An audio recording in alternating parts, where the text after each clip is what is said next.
N'hésitez pas à liker la vidéo si elle vous plaît et si vous êtes nouveau sur la chaîne, n'oubliez pas de vous abonner et d'activer la notification pour ne rater aucune de nos prochaines vidéos. On commence. Tous les Camerounais et les Africains en général n'ont pas dormi des deux yeux cette nuit. Pour cause, le Cameroun affronte dans quelques heures la Seleção du Brésil. Match comptant pour la troisième et dernière journée du groupe G. Le Cameroun a donc rendez-vous avec l'histoire. Avec un seul point au compteur, il faut s'imposer obligatoirement contre le Brésil pour se donner une chance de continuer l'aventure.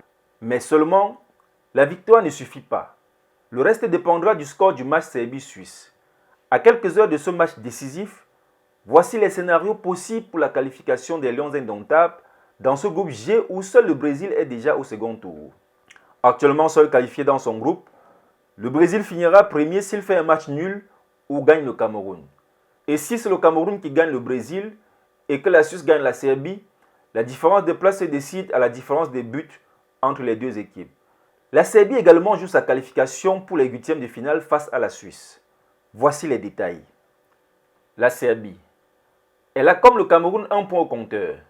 Si elle remporte son match face à la Suisse, elle aura 4 points et passera devant la Suisse qui a 3 points au compteur et donc se classera deuxième derrière le Brésil. Seulement dans l'espoir que le Brésil gagne le Cameroun. La Suisse, 3 points au compteur, actuellement deuxième derrière le Brésil. Si elle gagne face à la Serbie, elle monte à 6 points et discute la première place avec le Brésil en cas d'échec de celui-ci face au Cameroun. Mais il faudra compter sur la différence des buts. Le Cameroun maintenant. Avec un seul point au compteur, il faut absolument gagner le Brésil pour avoir 4 points. Mais seulement avec l'espoir que la Serbie gagne la Suisse, soit elles font match nul. Et si la Serbie gagne la Suisse, pendant que le Cameroun de son côté gagne le Brésil, les deux auront chacun 4 points et ne passera en huitième de finale que l'équipe qui aura marqué le plus de buts. Dans ce groupe G donc, le Cameroun est vraiment dans une zone rouge. Ses chances sont asphyxiées, mais tout est possible.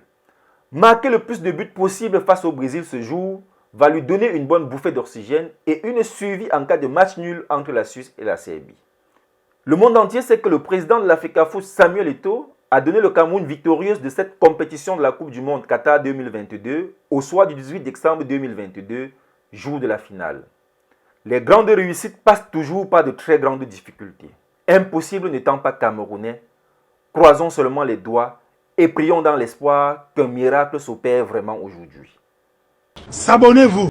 Quand vous êtes abonnés bien, très bien. Quand tu regardes une vidéo, il faut partager et mettre les likes. Payons, non?